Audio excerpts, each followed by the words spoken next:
mesti korang tak suka langsung tengok watermark yang terdapat pada cermin kereta korang. Korang kena try pakai Croft windscreen coating ni untuk mengelakkannya.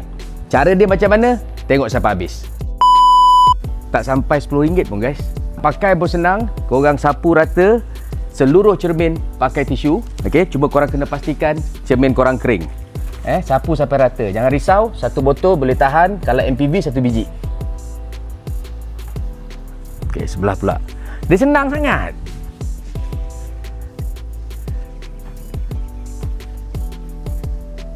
Yang penting kering. Jangan ada air.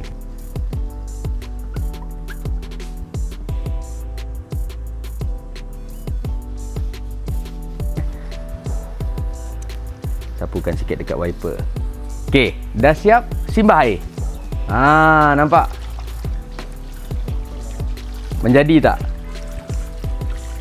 Automatic jadi water repellent. Ingat jangan buat dekat body, hanya buat dekat cermin sahaja.